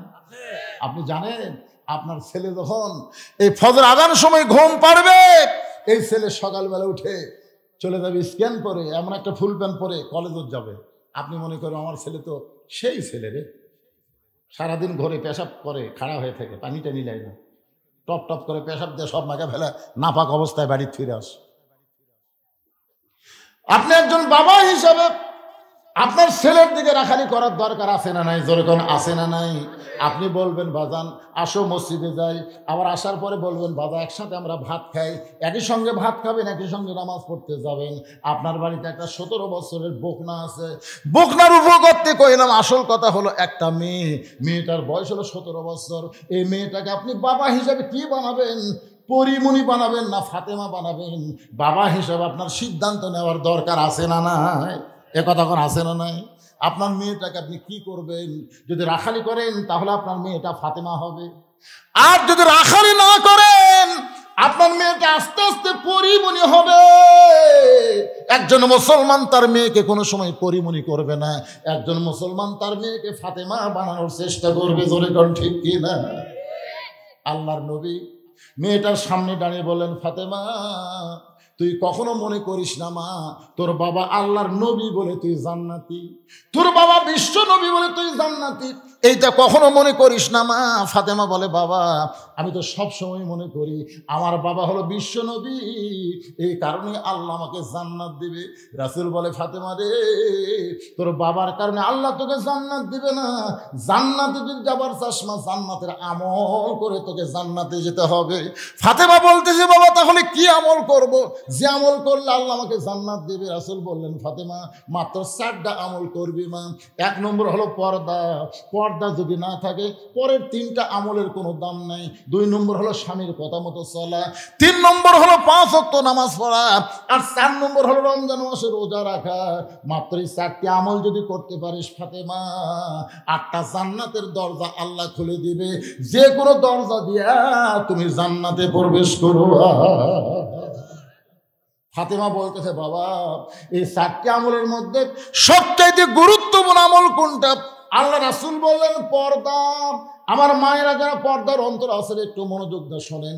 গভীর রাত্রে ফাতেমা স্বামীকে বুকের মধ্যে নিয়ে বলে, স্বামী গো আল্লাহ পাক আমার দোয়া কবুল করছে। আলী বলতেছে, ফাতেমা দোয়া কবুল করে তাহলে আনন্দ করো। ফাতেমা বলে, স্বামী গো কি দোয়া আল্লাহ কবুল করছে আপনি কি শুনবেন না? আলী বলতেছেন, কি দোয়া? ফাতেমা বলতেছে, পর্দার ভিতরে আল্লাহ পাক আমার মৃত্যু দিবে। আলী মুস্কি মুস্কি হাসে, যে মানুষটা সারা জীবন পর্দা করলো তার মৃত্যু তো পর্দার মধ্যে হবে, আর আমাদের বাংলাদেশে সারা জীবন পর্দা করে না, মরার পরে 5 কাপড় দেয়। যেরকম ঠিক কিনা? সারা জীবন পর্দা করে না, একের খাট নিচে আদর দিয়ে ঢাকাত। ফেরেশতা বলতেছে, আল্লাহ এই মেয়া যখন জীবিত আছিল গোটা 10 গ্রামে সব মরদ চেনে, 10 গ্রামে সব মরদই চেনে কার বউ। তো মরার পরে 5 কাপড় দিয়ে আবার খাটনি পর্যন্ত চাদর দিয়ে ঢাকলো, কারণ কি? তখন আল্লাহ বলতেছে, ওটা বাংলাদেশ রে, ওই দেশের মেয়েরা বাঁচতে পর্দা করে না রে, মরার পরে করে রে। আপনারা বলেন তো, মরার পরে পর্দা করে কোনো লাভ আছে? মরার পরে 5 কাপড় দিলেন, বেঁচে থাকতে কয় কাপড়? হযরত আলী বললেন, ফাতেমা সারা জীবন তুমি পর্দা করলা, পর্দার মধ্যেই তোমার মৃত্যু হবে, এখানে আবার কান্নার কারণ কি? ফাতেমা বলে, স্বামী গো এই মৃত্যুটা কবে হয় আপনি কি শুনবেন না? আলী বলতেছেন, ফাতেমা মরার খবর কেউ জানে না। ফাতেমা বলতেছে, আল্লাহ পাক আমাকে জানাইছে আজকে গভীর রাত্রে ফাতেমার মৃত্যু হবে। যেই মাত্র কইছে আজকে গভীর রাত্রে ফাতেমার মৃত্যু হবে, গাছের গোড়া কাটলে কাঠটা যেমন ঠাস করে পড়ে যায়, হযরত তেমনি পড়ে গেলেন ঘরের মাজায়। মা ফাতেমা মুচকি মুচকি হেসে ওই স্বামীর মাথাটা উরাতের উপর নিয়ে কপালে একটা চুম্বন দিয়ে বলে, স্বামী গো এতদিন আমি জানতাম আপনি হলেন বিশ্ববীর, এতদিন আমি জানতাম আপনি হলেন বিশ্ব আলেম, আপনার মতন বড় আলেম কিয়ামত পর্যন্ত কেউ হবে না, আপনার মতন এত বড় শক্তিশালী বীর কেউ কোনোদিন জন্মাবে। কথা কন না কেন? আমি ফাতেমা জানি আপনি হলেন বড় আলেম, বড় বীর, আর বইয়ের মরার কথা শুনে আপনি ভয় পড়ে গেলেন। আপনি জানেন না এই দুনিয়া থাকার জায়গা না, এই দুনিয়া থাকার জায়গা না, আসলে যাইতে হবে। আমি যেই বলবো আসলে আপনারা বলবেন যাইতে হবে। বিশ্বাস যারা করেন তারা বলেন আসলে থাকবেন না। ও যে 3 তালা সবাইকে দেখাচ্ছেন না, ওই যে দেখতেছেন হুজুর, ওটাই 5 তালার ভিত দিছে হুজুর, 3 তালা করে রড বার করে হুজুর দোয়া করেন, হুজুর দোয়া করেন, আর 2টা তালা দান করে পারি হুজুর। 2 কান্দের ফেরেশতা কয়, শয়তান কি দোয়া চাচ্ছ? 5 তালা করবো? ওই 5 তলা তুলল হয়, তোর জায়গা হলো নিচতলা। জোরে কোন তার কথা কন না কেন? কিন্তু যেদিন ডাক পড়িবে কবর মাঝে যাইতে, জোগাড় কিছু করছো বন্ধু তার মাঝে বিছাইতে। সবাই বলেন ডানে কবর বামে কবর, বলেন সত্য কথা না মিথ্যা কথা? ডানে কবর বামে কবর, নিচে কবর আছে যে, উপর দিকে চাইয়া দেখো বাঁশের ছাউনি দিছে কে। এমন আজাব দিবে রে ভাই কবরের ওই মাটিতে, গলা ফেটে রক্ত ঝরবে চিৎকারের ওই চোটেতে। কিন্তু যেদিন ডাক পড়িবে, এই কিন্তু যেদিন যদি একটা সময় দিত যে 2035 সালের জানুয়ারি মাসে, তাহলে আমি চিন্তা করতাম এটা যাচ্ছে 24, তাহলে 35 11 বছর আসতে পারে, আর বছর 3 ফিল্ডিং মারি। কিন্তু এমন কথা ভাই, কিন্তু যেদিন মানে এই কোন দিনের তো কেউ জানি না রে পারে, আপনারা কেউ জানি না। তো না জানার পরে আমাকে এত মোশান, এত ভাব, এত অহংকার, মাঝে মধ্যে নিজের দিকে লক্ষ্য করে আমার চিনিস তোক সাইজ করতে আমার 1 ঘন্টা লাগবে না, এই তোক সাইজ করতে 1 ঘন্টা লাগবে না, এই কথা বলা বাড়িতে গেছে, পায়খানা করে বসছে, ডিসেন্ট্রি শুরু হয়ে গেছে। ও যে ঝাঁকি মারছে, ওই ঝাঁকি পেঁয়াজ লাগছে, পেঁয়াজের লেগে নাট বল্টু লড়ে গেছে, যে পানির মতন বার হচ্ছে, যে উঠপালিছে আবার পেটত থামাও, আবার বসছে, আবার উঠপালিছে আবার পেটত থামো, একই বস নাই 4 বার। ভোগ ডাকতেছে, রবিবার মা আসো, বারাবার পারতেছি না। বউ এসে হাত ধরে বাইর করতে দেখে এখন না কয়ে এলাম জিনিস 1 ঘন্টার মধ্যে আল্লাহ বেসাইজ করে দিবার পারে। জোরে কোন কথা ঠিক কি না? এজন্য সবাই বিশ্বাস করে বলেন আসলে যাইতে হবে। এই দুনিয়া থাকার জায়গা না, মিশে মায়ায় বন্দি থাইকা করলাম কত খেলা, পশ্চিমে তাকায়া দেখো তোমার ডুইবা গেছে বেলা, এক পলকের নাই ভরসা মিশে সকল আশা, কখন বুঝি দারুণ ঝড়ে ভাঙবে তোমার বাসা। এই দাসগ্রাম হাফিজি মাদ্রাসার জন্য ভাইজান মাত্র 10টা মিনিট আপনাদের কাছে আমি আদায় করব, কিন্তু যেদিন ডাক পড়িবে কবর মাঝে যাইতে, এই যে ডাক আমাদের পড়বে, এই ডাকটা বিশ্বাস করে এই মাদ্রাসায় 10,000 টাকা, 20,000 টাকা, 5,000 টাকা, 1,000 টাকা, 1 মন ধান, 2 মন আলু, যারা যারা পারবেন 10 মিনিটের মধ্যে দান করবেন, আল্লাহর হস্তে দান করবেন। আর মাদ্রাসার তালবে ইলমকে আমি বলবো তোমরা গামছা নিয়ে, ব্যাগ নিয়ে সমস্ত মানুষের কাছে যাবা, আল্লাহর কোরআনকে ভালোবেসে, এই কোরআনকে মহব্বত করে 50, 100, 10, 20 যে যা পারবা আল্লাহর হস্তে দান করবে। তোমরা সবার কাছে যাবা বাদান, আমার মা বোনের যেখানে আছে মা বোনদের কাছেও যাওয়ার কথা বলতেছি। আজকে মা ফাতেমার কথা বললাম, আসলে যাইতে হবে। মা জান্নাতি নাইদের নেত্রী হওয়ার পরেও ফাতেমা কবরকে নিয়ে এত চিন্তা করে, তাহলে আপনার সেই ফাতেমার অনুসারী হয়ে আল্লাহর হস্তে নবীর মাদ্রাসায় দান করবেন। এরা কুটি গেল না, যাই কুটি আসে নদী গেল কি কিনা ফোসেন ইট নাকি ইট কিনছেন কয় হাজার?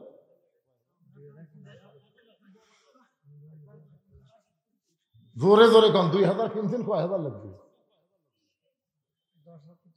10,000 ইট লাগবে, 2,000 কিনছেন, 10,000 ইট লাগবে। এই মাদ্রাসার দোতলা, তাই না? নুরানি চালু করবে, নুরানি চালু করবে, নুরানি কোরআন যে একটা নূর, এই নুরানিটা চালু করে আপনাদের এলাকার ছেলে মেয়েকে কোরআনের শিক্ষায় সুন্দরভাবে দেওয়ার নিয়ত করেছে। এই জন্য মাদ্রাসার দোতলা করতে 10,000 ইট লাগবে, 2,000 কিনা আছে, আর মাত্র 8,000 ইট। আপনাদের মধ্যে এমন কোন দানবীর আছেন যে নবীর এতিম মাদ্রাসার জন্য 1,000 ইট দিবেন? আপনি মরে যাবেন, কিয়ামত পর্যন্ত আপনার কবরে আল্লাহ সওয়াব পৌঁছায় দিবে। বাপ মা যাদের কবরে গেছে, বাপ মার রুহের মাগফিরাতে আল্লাহর হস্তে দান করবেন। আপনাদের মধ্যে এমন করে আল্লাহর বান্দা আছে যেই মাদ্রাসায় যেগুলো ছাত্র আছে তাদের হাতে একটা করে কোরআন শরীফ দান করব। একটা করে কোরআন মানে 500 টাকা দিবেন, একটা কোরআন দানের সওয়াব আল্লাহ আপনার বাপ মার কবরে দিবে। যাদের বাপ মা মারা গেছে, বাপ মার জন্য একটা করে কোরআন শরীফ দান, 500 টাকা দিলে একটা কোরআন দান করার সওয়াব আল্লাহ দিয়ে দিবে। কি নাম? আব্দুল জলিল। বাপ মা 2 জনে মারা গেছে, বাবা মা দুইজনে মারা গেছে। আসলে বাপ মা যখন থাকে না তখন সন্তান বুঝতে পারে, কিন্তু থাকলে বোঝে না। আব্দুল জলিল 3,000 টাকা দান করেছে। আল্লাহ আল্লাহ বাপ মার খবরকে জান্নাতে টুকরা বানায় দেন। 1,000 টাকা বাদেও মাশাআল্লাহ লেখা শুরু করেন। কি নাম? আব্দুল মজিদ। আব্দুল মজিদ 1,000 টাকা নগদ, বাকি 1 বস্তা সিমেন্ট করছে তার নবীর মাদ্রাসায়। আল্লাহ দানকে কবুল করেন, আল্লাহ নেক নিয়ত নেক আশা পড়া করেন, আল্লাহুম্মা আমিন। আপনাদের মধ্যে এখানে 500 টাকা দিবেন বাপ মার জন্য, যে হুজুর আমার বাপ মা কবরে গেছে, বাপ মার কবরকে যেন আল্লাহ জান্নাত বানায়। 500 টাকা মানে একটা কোরআন শরীফ দান করার সওয়াব আল্লাহ আপনার বাপ মার কবরে দিবে। পৃথিবীর শ্রেষ্ঠ দান হলো আল্লাহ রাস্তায় একটা কোরআন শরীফ বাবদ 500 টাকা দেবেন। আমি দোয়া করে দিব আল্লাহ বাপ মার কবরকে যেন জান্নাতের টুকরা বানিয়ে দেয়। বাবা কান্দে মা কান্দে কবরেতে শুয়া, দেখলি না রে দরদের বেটা একবার আসিয়া। কত কিছু রেখে বাপ মা চলে গেছে। হ্যাঁ, সেই বাপ মার কথা মনে করে নবীর মাদ্রাসা একটা কোরআন শরীফ বাবদ 500 টাকা দিবেন। আল্লাহর একজন বান্দা কোরআন বাবদ 500 টাকা দান করেছে। আল্লাহ দানকে কবুল করেন, আল্লাহ নেক নিয়ত নেক আশা পূরা করেন, আল্লাহুম্মা আমিন। এতগুলো মানুষের মধ্যে এই 10 গ্রামের লোকেরা আছেন, 1,000 ইট দিবেন এমন একজন বান্দা আল্লাহ দাঁড়ান। বলতেছে আমি হলাম বারান্দায় নামাজ পড়ি, আমি হলাম একজন রাখাল। আজকে সামনে কাতারে আসার কারণ হলো দেখার জন্য আইছি। সামনে কাতারে দেখার জন্য আইছি, কারণ পেছন দিক থেকে দেখা যায় না। এজন্য সামনে কাতারে আইছি দেখার জন্য, প্রাণ ভরে দেখবো। ওসমান গনি বলে ভাইজান আমিও তো দেখার জন্য সামনে কাতারে আসি। আজ কয়েক বছর হয়ে গেল সামনে কাতারে নামাজ পড়তেছি, এখন পর্যন্ত আমার দেখার ভাগ্য হলো না। ওসমান গনি যারা দেখতে আসে তিনি হলেন নামাজের মালিক আল্লাহ, আর রাখাল যারা দেখতে চাই তিনি হলেন আল্লাহওয়ালা ওমর। দুইজনের দেখা দুই রকম। রাখাল দেখতে চাই হযরত ওমরকে, আর ওসমান গনি দেখতে চাই নামাজের মালিক আল্লাহকে। আপনারা বলেন তো নামাজের ভিতরে কি আল্লাহকে দেখা যায়? কথা কয় না। দেখা যায়, আমরা পাই না। দেখা যদি না যাবে তাহলে আল্লাহ রাসূল কেন বললেন আসসালাতু মিরাজুল মুমিনিন, নামাজ হচ্ছে মুমিনদের মেরাজ। বুখারী শরীফের প্রথম হাদিসে রাসূল বলেছেন আনতাবুদুল্লাহা কান্নাকা তারাহু ফাইন লাম তাকুন তারাহু ফাইন্নাহু ইয়ারাকা। নামাজের মতো নামাজের মসজিদে ঢুকতে পারো, নামাজের মালিক আল্লাহকে দেখতে পাবে। আল্লাহ যদি দেখা সম্ভব না হয়, আল্লাহ তোমাকে দেখতেছে, এই বিশ্বাস তোমার কলিজার ভিতরে চলে আসবে। আমরা যখন মসজিদের মধ্যে ঢুকি আল্লাহ আমাকে দেখবার পায়, কথা কয় না। আল্লাহ যদি দেখবার পায়, এই বিশ্বাস যদি আপনাকে থাকে, আপনি বলেন তো ডক্টর ইউনূস যদি আপনাকে দেখবার চায়, ডক্টর ইউনূস বর্তমান কেয়ারটেকার প্রধান, উনি যদি বলে আমি 10 গ্রামের অমুকের সাথে দেখা করব, তাহলে উনি কি যেমন তেমন কাপড় পরা যাবি না ভালো পরা যাবে? আরে প্রধান উপদেষ্টা আমার সাথে দেখা করবি রে, যতগুলো কাপড়ের মধ্যে সবচাইতে ভালো যেটা সেটা পরে ভদ্রভাবে তার কাছে গিয়ে খাড়া হবে। তোর কথা ঠিক কিনা? আর আপনার যখন মসজিদে যান আপনার ভালো কাপড় পরাবেন। আমার এক চাচা ছিল গ্রাম সম্পর্কে, 4 হাতা গামছা গাউত দিয়ে জোহর নামাজ পড়বার আসতেছে। আমি বললাম চাচা এই গামছা গাউত দিয়ে খালি এইটুকুই কইছি। আমার চাচা রাগ করে কয় এই জন্যই তো সরকার তরফ দেওয়া পারে না, এই জন্য। আমি কিন্তু কিছুই কইনি, খালি বলছি গামছা। কে তুই ফতুয়া দে, গামছা গাউত দিয়ে নামাজ হবে না, দে ফতুয়া দে। আমি বললাম চাচা এত গরম হোসেন, আমি শুধু বলছি গামছা, তাতে আপনি এত গরম, তো তোর বাজে কোন জায়গা? আমি বললাম চাচা এই গামছা গাউত দিয়ে আপনি বিয়ের বাড়ি যাওয়ার পারবেন? আমার চাচা বল তুই কি মনে করছেন ফকির, এই বছরই 5টা পাঞ্জাবি বানাচ্ছে, এই বছরই বিয়ের বাড়ি গামছা গাউতে যাবো কেন? আচ্ছা চাচা জামাইয়ের বাড়ি, আরে পাগল হয়েছে, জামাইয়ের দাম নাই, জামাইয়ের বাড়িতে কেউ গামছা গাউতে যায়? চিন্তা করে দেখেন, বিয়ের বাড়িতে পারবে না, জামাইয়ের বাড়িতে পারবে না, কিন্তু আল্লাহর ঘরত আসতেছে। ওই বিশ্বাসই করে না যে আল্লাহর সামনে দাঁড়াচ্ছে, আল্লাহ পাক তাকে দেখতেছে, এই বিশ্বাসই নেই। নামাজ হবে? হবে এখন আনতাবুদুল্লাহ কাআন্নাকা তারাহু ফাইন লাম তাকুন তারাহু ফাইন্নাহু ইয়ারাকা। আপনি দেখবার না পারলে কি হবে? আল্লাহ পাক আপনাকে দেখতে পাবে। ওসমান গনি বলে ভাইজান কয়েক বছর হলে সামনে কাতারে নামাজ পড়ি, এখন পর্যন্ত দেখবার পাই না। রাখাল বলতেছে তোমার চোখ খারাপ। এত বছর হলে দেখবার পাবো না, আজকে আমার হাত ধরো তো, দেখি তুমি আমার হাত ধরো তো, আমি নিজেও দেখবো এবং তোমাকেও দেখায় দেবো। সুবহানাল্লাহ হবেন না? রাখাল কাক বলতেছে? কাক বলতেছে ওসমানকে, বলতেছে তুমি আমার হাত ধরো, আমি নিজেও দেখবো তোমাকেও দেখায় দিব। এমন সময় আল্লাহর কোরআন ওসমানের সামনে এসে বলতেছে, ইয়া আইয়ুহাল্লাযীনা আমানুত্তাকুল্লাহা ওয়া কুনু মা'আস সাদিকিন। এই আয়াতের মধ্যে দিয়ে আল্লাহ কি বলতেছে? তোমরা সত্যবাদী সদিকিনদের সাথী হও। এই সাথী মানে সত্যবাদীর দল করো, এই সত্যবাদীর সিল মারো, সবই আছে এর মধ্যে, আছে না নাই? অকুনু মা'আস সাদিকিন, এই মা শব্দের বহু ব্যাখ্যা। সত্যবাদীর দল করো, সত্যবাদীর সাথী হও, সত্যবাদীর সিল মারো, সত্যবাদীর ক্ষমতা পাঠাও, ভালো লোক। এই আয়াতের বহু অর্থ করা থাকে। তো এখন কথা হলো অকুনু মা'আস সাদিকিন। ওসমান গনি চিন্তা করতেছে, আল্লাহ নিজের যোগ্যতায় আমি তোমাকে দেখবার পাইনি, আজকে এমন একজন পাইছি, সে নিজেও দেখবে এবং আমাকেও দেখায় দিবে। ভালো মানুষ সবাইকে কিন্তু ভালো মনে করে, জোরে কোন ঠিক কিনা? ওসমান গনি নরম তেলের মানুষ, রাখালের হাতটা ধরে বসে আছে। কিছুক্ষণ পরে যখন নামাজের সময় হয়েছে, জামাতের সময়, এমন সময় মুয়াজ্জিন আকামত দেওয়া শুরু করছে। মুয়াজ্জিন যখন আকামত দেয়, এমন সময় হযরত ওমর মেহরাবের মধ্যে ঢুকছে। রাখাল খালি ওসমান গনি কিন্তু হাত ধরে আছে। রাখাল টানাইলে দেখতেছে, কে রে, এটা তো এই নামাজ করলো। ওমরকে দেখতে গেলে সামনে কাতার যাও, তা এসে দেখি এটা নেই, এই মালিক ঘুরতেছে। ওসমান গনি কিন্তু হাত ধরে আছে, আর রাখাল খালি চিন্তা করতেছে, কে রে। মুয়াজ্জিন যেই মাত্র বলেছে কদ কামাতিস সালাহ, কদ কামাতিস সালাহ, সঙ্গে সঙ্গে রাখাল আল্লাহু আকবার। ওসমান গনি হাত ছাড়ে দিয়ে বলতেছে, কে রে ভাই, ইমাম সাহেব ভুল করলে মানুষ লোকমা দেয়, আর আকামতি শেষ হয়নি, তুমি আল্লাহু আকবার লোকমা দিলা। রাখাল বলতেছে, এই জন্যই তো তুই কানা, এই জন্য এত বছর হলে সামনে কাজের নামাজ পড়িস, এখন পর্যন্ত দেখবার পাস না, এই জন্যই তো তুই কানা। ওসমান গনিকে যখন রাখাল কানা কানা বলতেছে, এমন সময় দ্বিতীয় কাতারে একজন সাহাবী দৌড়ে এসে রাখালের হাতটা হ্যাঁচকা দিয়ে বলে, পাগল, যেই ব্যক্তি এতক্ষণ তোর হাত ধরেছিল, ওই মহান ব্যক্তিকে তুই চিনিস? এই মহান ব্যক্তিকে তুই চিনিস না পাগল?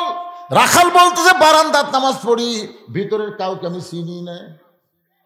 সাহাবী বলতেছে, পাগল রে, তুই তাকে কানা কানা বলে তিরস্কার করলি, ওই মানুষটা হলো আল্লাহ নবীর ডবল জামাই ওসমান গনি। রাখাল ছোট বাচ্চার মতন ফোপায় ফোপায় কাঁদতেছে। এই জন্যই মসজিদের মধ্যে ঢুকতে চাই না, কারণ মসজিদের মধ্যে দামি দামি সাহাবীর মধ্যে আমি রাখাল কেমনে দাঁড়াই। এই জন্যই বারান্দায় নামাজ পড়ি, কিন্তু ওই পথিক আমার সর্বনাশ করছে। ওমর ফারুকের দিকে আঙ্গুল তুলে বলতেছে, ওই পথিক আমার সর্বনাশ করছে। ওই পথিক আমারে কইছে, ওমরকে যদি দেখবার চাও তাহলে সামনে কাতারে নামাজ পড়লে মেহরাবের মধ্যে যাকে দেখতে পাবা সেই হলো হযরত ওমর। আমি বারান্দা থেকে সামনে কাতারে আইছি শুধু হযরত ওমরকে দেখার জন্যে, কিন্তু ওমরের জায়গায় যদি পথিককে দেখতে পাই তাহলে তোমরাই বলো লোকমা দেওয়া ছাড়া তোমার উপায় নাই। আমি আল্লাহু আকবার লোকমা দিয়া ওই পথিককে মেহরাব থেকে সরাই দিব, ওই জায়গায় হযরত ওমরকে আমি এক নজর দেখতে চাই। হাজার হাজার সাহাবীরা কান্দে।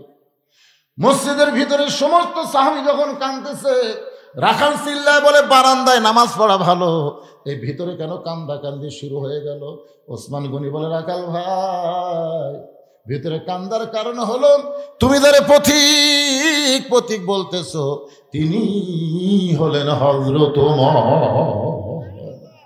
কইছি আমি আপনাকে ভণ্ড কইছি, এত কথা বলার পরেও আপনি অধম রাখালকে কিছুই বলেননি। হাজার হাজার মুসল্লি সাহাবীরা সবাই আশ্চর্য হয়ে গেছে, কার সামনে কি বলতেছে যে রাস্তাতে গেলে শয়তান 40 দিন যায় না। আল্লাহ নবী বলেছেন, আমার পরে কেউ যদি নবী হতো আল্লাহ ওমরকে নবী বানাই দিত। আর সেই মানুষটার সামনে বলতেছে, আপনাকে আমি তওবা পড়াইছি, আপনাকে মুনাফিক কইছি, ভণ্ড কইছি, অদম রাখালকে আপনি কিছুই বলেন নাই। সঙ্গে সঙ্গে হযরত ওমর ওই পড়ে যাওয়া রাখালকে এক টানে তুলে বুকের সঙ্গে জাপটে ধরে কপালে একটা চুমা দেয়। সাহাবীরা রে, এই রাখালের এত কথা হজম করার পিছনে একটাই মাত্র কারণ, আমি রাখালকে দেখি নাই, রাখালের ভিতরে আমার আল্লাহর কোরআন দেখতে পাই। এখান থেকে প্রমাণ হলো কোরআন শুধু ওয়াজ শোনার জন্য আল্লাহ আমাদেরকে দেয় নাই, বাস্তবে আল্লাহর কোরআনকে আমাদের গ্রহণ করতে হবে। যদি কোরআনকে গ্রহণ করতে পারি, আর কোনো জালেমের জুলুম আমাদের সহ্য করা লাগবে না, আর কোনো ফ্যাসিস্ট ক্ষমতার চেয়ার পাবে না। ভালো মানুষগুলোকে আমরা বাছাই করে করে আল্লাহর কোরআনকে বুকে নিয়ে সংসদে পাঠাবার চাই। এই তৌফিক যেন বাংলাদেশের জনগণকে আল্লাহ দেয়। জোরে গণ আমিন। আল্লামা সাইদি হুজুর যতবার কোর্ট কাছে আদালতে প্রত্যেকবার কোরআন শরীফ কোথায় দেখেন না আপনারা?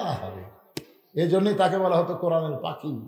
আজকে আপনারা সেখানে কোরআন থেকে ওয়াজ শুনে গেলেন, কোনো লাভ নেই। সারা জীবন খালি নামাজ পড়বেন, নামাজ কায়েম হবে না। আর নামাজ কায়েম না হলে আমাদের ছেলেরা মোবাইল দিয়ে ঘুরবি, অশ্লীল ভিডিও দেখবে। আল্লাহ কোরআনে বলেছে ইন্না সালাতা তানহা আনিল ফাহশাই ওয়াল মুনকার, একমাত্র নামাজই পড়ে মানুষকে যাবতীয় খারাপি থেকে বাঁচাই দিতে। আল্লাহর কোরআন বাদ দিয়ে যত দল ক্ষমতার যাবে, ওরা ক্ষমতার যায় যমুনা ব্রিজ করবে, পদ্মা সেতু করবি, রাস্তা করবি, ঘাট করবি, কিন্তু আল্লাযীনা ইম্মাক্কান্নাহুম ফিল আরদ আকামুস সালাত, নামাজ কায়েমের কোন আন্দোলন করবে না। ধরে কোন কথা ঠিক কি না? এই জন্য আমাদের ছেলে মেয়েরা, আমাদের বাচ্চারা নামাজি হোক। আপনারা চান না? চান কি চান না? আপনি মরে গেলে আপনার কবরের পাশে গিয়া রব্বির হামহুমা কামা রব্বায়ানি সগীরা বলে দোয়া করবে। এটা যদি চান তাহলে আপনার সন্তানগুলোকে এই দাসগ্রাম মাদ্রাসায় ভর্তি করে দেন। ভর্তি হোক, শিশু অবস্থায় পাক পবিত্র শিক্ষা গ্রহণ করুক। কারণ এই কোরআনের এমন একটা ক্ষমতা যে আপনি নাপাক অবস্থায় এর ধারে কাছে আসতে পারবেন না। লা ইয়ামুসসুহু ইল্লাল মুতাহহারুন, পবিত্র না হলে কোরআন স্পর্শ করা যাবে না। তা আপনার মাসুম বাচ্চাকে আপনি দাসগ্রাম বাদ দিয়ে প্রাইমারি দিলেন, দেন ওই প্রাইমারি যে কি করবি, পেশাব কেমন করে করা লাগে শিখাবি, ওই পেশাব করে পানি নিবি। ক্লাস 2 এর ছাত্র খাড়া হয়ে মারতেছে, কে রে ভা বসিস না কেন? কোন ক্লাসে? কয় 2 এ পড়িস চাচা। তো বসা পেশাব করবে, স্যার শিখাইনি কেমনি পেশাব করা লাগে। মুসকে মুসকে হাসার কয় স্যার যে কথা, প্রাইমারি পেশাব করার যেদিকে আমার সারই খাড়া হয়ে পেশাব করে, আর সারই খাড়া হয় আমার, তাহলে আমি বসবি? আকডম বাগডম ঘোলাডম সাজে ঢাক ঢোলক ঝাঁতের বাজে মিথ্যা শিক্ষা দিয়ে মিথ্যার একটা ফ্যাক্টরি বানাচ্ছেন আপনার বেটা। এই ফ্যাক্টরি যদি মিথ্যা থেকে সত্য বানাবার চান, এই নুরানি মাদ্রাসায় ভর্তি করে দেবেন। দেখবেন নুরানি মাদ্রাসায় ক্লাস 3 পড়বে, প্রাইমারি 5 এর ছাত্র ছাত্রীকে পড়াবার পারবে। সুবহানাল্লাহ না কেন? আর হাতের লেখা আরবি দেখলে মনে হয় এখনই ছাপা দিল, ইংরেজি দেখলে মনে করেন বই পুস্তকের লেখা, হাত দেখে এমনি লিখলো। আর বাংলা লেখা দেখলে মনে হয় এটা ডক্টর কামাল নাকি রে। সুবহানাল্লাহ। এই নুরানি মাদ্রাসা এখানে চালু হচ্ছে। আপনার ছেলে মেয়েকে ছোট্ট অবস্থায় পবিত্রতা শিক্ষার জন্য মাদ্রাসায় ভর্তি করে দিবেন।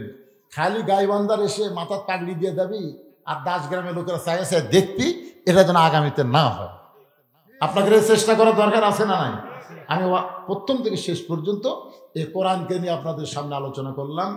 আয়াতটা আরেকবার পড়ে আমি মুনাজাত করব। তাবারাকাল্লাযী বিয়াদিহিল মুলক। কে দাসগ্রামের লোক টাকা দেয়নি? আপনি দিয়েছেন, দেন।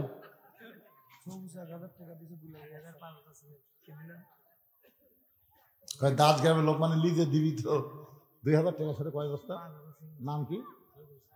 শহীদুল ইসলাম। এই দাসগ্রাম মাদ্রাসার উনি কোন পদে আছে? কেশিয়ার সাহেব 2000 টাকা নগদ 5 বস্তা সেমের ধরে বলেন মারহাবা। আপনাদের দাসগ্রামের কারা কারা আছেন হাত তোলেন তো দেখে। সবুজ 1000 টাকা দান, সাল্লাহ কবুল করেন। আচ্ছা হাত তোলেন না কেন? দাসগ্রামের যারা আছেন। আচ্ছা মনে হয় দিয়ে লাগবে, অনুবেক্ষণ যন্ত্র লাগবে রে। কি রে? আচ্ছা দাসগ্রাম বাদ দা কারা কারা আছেন হাত তোলেন তো দেখে। হাত নামান। একুড়ি গেল কি? হ্যাঁ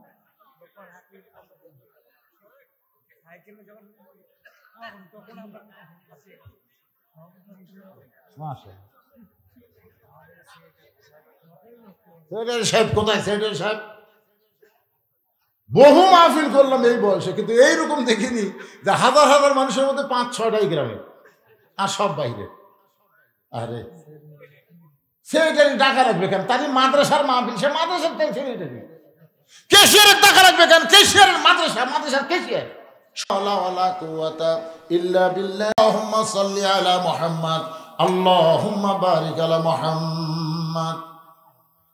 যারা দাঁড়িয়ে আছেন বসেন, তবারক দিবে তো আপনাদের। এই তাবারক দেওয়ার সময় তো জ্ঞান জাম শুরু হবে। সবাই বসেন, সবাই বসেন। না না, আগে তাবারক না, পরে মনের সময় লাইন ধরে বসবে। সে জায়গা দেন, লাইন ধরে বসলে বলে আবার চাপি কি করে? লাইন করলে তো আরো ফাঁক হয়ে যাবে। যারা দাঁড়িয়ে আছেন একটুটা কিন্তু বসার ব্যবস্থা করা যায় কিনা? বসে মোনাজাত করা, তবারক খাওয়া বড় কথা না, বসে মোনাজাত করা হলো আদব। এই জন্য বসেন, মোনাজাতের জন্য বসেন, আল্লাহর রাস্তায় বসেন। ওই পিছনে ফাঁকা ফাঁকা আছে নাকি, ওই ফাঁকের মধ্যে আপনার ঢোকেন ঢোকেন।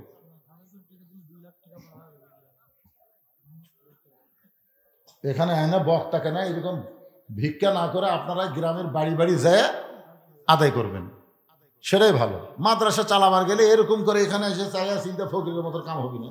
গ্রামের লোক সামনে থাকলে তাও নয় কিছু করা যায় নাই। 4-5 জন লোক বসে আছে, কি করবে? আলহামদুলিল্লাহ কোন যা আছে আলহামদুলিল্লাহ, মাদ্রাসা চলবে ইনশাআল্লাহ। আল্লাহুম্মা আমিন। আল্লাহুম্মা আনতাস সালাম ওয়া মিনকাস সালাম, তাবারাকতা ইয়া যাল জালালি ওয়াল ইকরাম। মাবুদ, সেই মাগরিবের নামাজের পর থেকে রাত 12টা পার হয়ে গেল, এ দীর্ঘ সময় পর্যন্ত তোমার পাগল বান্দা বান্দিরা আরামের বাড়ি ঘুমকে বাদ দিয়া কোরআন হাদিসের মহব্বত কলিজার মধ্যে নিয়ে এই জান্নাতের বাগানে বসে বসে কোরআন হাদিস আলোচনা শোনার শেষে আমি গুনাহগারের সঙ্গে রহমতের দরজায় ফকির হয়ে দোকানা হাত তুলেছে। মেহেরবানি করে আজকের মাহফিল আমাদের সকলের হেদায়েতের জন্য, নাজাতের জন্য, জান্নাতের জন্য কবুল করো। এই মাহফিলের শুরু থেকে শেষ পর্যন্ত যত আলোচনা হয়েছে আল্লাহ, এর মধ্যে ত্রুটি হয়, ভুল হয়, মাফ করে দিও। এর যা হাদিয়া মঞ্জুর করো সোনার মদিনায় নবী পাকের রওজা মোবারকে আল্লাহ কবুল করো। तमाम আম্বিয়ায়ে কেরাম, আসহাবে কেরাম, তাবিঈনে কেরাম, তাবিঈনে কেরাম, तमाम পৃথিবীর মাটির নিচে যত মুমিন মুমিনা আছে আল্লাহ সকলের ওয়াফরে হাদিয়া কবুল করো। আল্লাহ আমরা যারা হাত তুলেছি আমাদের জনম দুঃখনী মা যাদের কবরে চলে গেছে, মা